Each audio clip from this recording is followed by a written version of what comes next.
গভীর রাতে অনশনরত ছাত্রীদের হেনস্থা। ঢাকা বিশ্ববিদ্যালয়ের রোকেয়া হল সংসদ নির্বাচন বাতিল করে আবার নির্বাচন ও হল প্রভোস্টের পদত্যাগ সহ 4 দফা দাবিতে বুধবার রাত 9টা হলের গেটে আমরণ অনশনে বসেন 5 শিক্ষার্থী। এদিকে অনশন শুরুর পর বুধবার গভীর রাতে অনশনরত ছাত্রীদের হয়রানি করার অভিযোগ পাওয়া গেছে। আর এই অভিযোগ উঠেছে ছাত্রলীগের কেন্দ্রীয় সাধারণ সম্পাদক ও ডাকসুর নবনির্বাচিত জিএস গোলাম রব্বানীর বিরুদ্ধে। বুধবার গভীর রাত 1:30টার দিকে নবনির্বাচিত জিএস এর নেতৃত্বে ছাত্রলীগ নেতাকর্মীরা অনশনরত ছাত্রীদের হেনস্থা করেন বলে জানা যায়। অনশনকারী ছাত্রীদের অভিযোগ, কেন্দ্রীয় ছাত্রলীগের সাধারণ সম্পাদক ও ডাকসুর নবনির্বাচিত জিএস গোলাম রব্বানীর নেতাকর্মীদের সঙ্গে নিয়ে ঘটনাস্থলে এসে তাদেরকে হেনস্থা করেন। অনশনকারী ছাত্রীদের একজন শ্রাবণা শফিক দীপ্তি, তিনি অভিযোগ করেন, 4টি দাবিতে আমরা শৃঙ্খলাভাবে অনশন করছিলাম। বুধবার গভীর রাতে গোলাম রব্বানী তার নেতাকর্মীদের সঙ্গে নিয়ে এখানে এসে আমাদের ও অনশনের সমর্থককারীদের হেনস্থা করেন। আমরা মদ গাঁজা খেয়ে আন্দোলন করছি বলে তিনি উল্লেখ করেন। তিনি আরো বলেন, এছাড়া আমাদের আন্দোলনকারীদের চিহ্নিত করে বিশ্ববিদ্যালয় থেকে স্থায়ীভাবে বহিষ্কারের হুমকি দেন তিনি। উল্লেখ্য, অনশনকারীদের মধ্যে 4 জন বিভিন্ন প্যানেল থেকে হল সংসদে প্রার্থী ছিলেন। অনশনে বসা শিক্ষার্থীরা হলেন ইসলামিক স্টাডিজ বিভাগের Rafia Sultana, human and gender studies বিভাগের সাইদা আফরিন, একই বিভাগের জয়ন্তী রেজা, দুর্যোগ ব্যবস্থাপনা বিভাগের শ্রাবণা শফিক দীপ্তি ও ম্যানেজমেন্ট ইনফরমেশন সিস্টেমস বিভাগের প্রমি শিখা।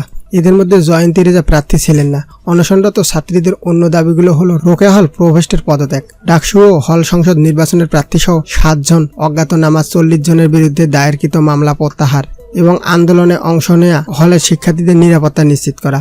বুধবার রাত 9টায় হলের প্রধান ফটকের সামনে তারা অনশন শুরু করেন। অনশন শুরু করার পর তাদের সমর্থনে হলের ফটকের ভেতরে ও বাইরে অবস্থান নেন শতাধিক শিক্ষার্থী। এ সময় তারা হল প্রভোস্টের পদত্যাগের দাবিতে স্লোগান দেন। ঘটনাস্থলে উপস্থিত ও প্রত্যক্ষদর্শী ব্যক্তিরা জানিয়েছেন, বুধবার দিবাগত রাত 1:30টার দিকে মোটর সাইকেলে করে ছাত্রলীগের শতাধিক নেতাকর্মীকে সাথে নিয়ে রোকেয়া হলের সামনে আসেন কেন্দ্রীয় ও ডাকসুর নবনির্বাচিত সাধারণ সম্পাদক জিএস গোলাম রব্বানী। এসেই তিনি ছাত্রীদের হলের ফটকের বাইরে অনশন করা ও তাদের সমর্থকদের অবস্থান নিয়ে মুঠোফোনে বিশ্ববিদ্যালয়ের প্রক্টর গোলাম রব্বানীর সঙ্গে কথা বলেন। ডাকসুর নবনির্বাচিত জিএস মুঠোফোনে প্রক্টরকে জানান, হলের কিছু মেয়ে মধ্যরাতে গেট খুলে বাইরে অবস্থান করে অন্য শিক্ষার্থীদের নিরাপত্তা বিঘ্নিত করছেন।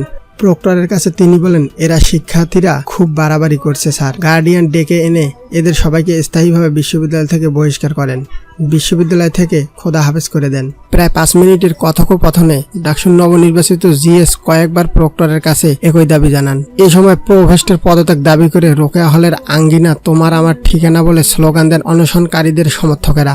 এর মধ্যে ঘটনাস্থলে এসে উপস্থিত হন হল শাখার সাবেক সভাপতি ইশরাত কাসফিরা ইরা, বর্তমান সভাপতি ও ডাকসুর কমন রুম বিষয়ক সম্পাদক লিপি আক্তার, হল সংসদের সদস্য সুরাইয়া আক্তার সহ ছাত্রলীগের কয়েকজন নেত্রী। ডাকসুর জিএস রব্বানীর কাছে তারা অভিযোগ করেন, অনশনকারী ও তাদের সমর্থকদের কারণে হলের শিক্ষার্থীরা ঘুমোতে পারছে না, পড়তে পারছে না। এ সময় রব্বানী হলের গেটে দাঁড়িয়ে থাকা অনশনকারীদের কয়েকজন সমর্থককে দেখিয়ে প্রশ্ন করেন, রাত 2টার দিকে বোরকা নেকাব পরা এরা কারা? ছাত্রী সংস্থা, শিবিরের কর্মী? ঢাকা বিশ্ববিদ্যালয়ে শিবিরের অবস্থান নিষিদ্ধ। রব্বানী আরো বলেন, বোরকা পরে মুখ ঢাকা মেয়েরা এখানে কেন? এরা শিবিরের ছাত্রী সংস্থার, তারপরেও তারা ক্যাম্পাসে। এটি বিশ্ববিদ্যালয় প্রশাসনের ব্যর্থতা। তারপর তাদেরকে প্রশাসন ডাকিয়ে সেখান থেকে সরিয়ে নেওয়া হয়।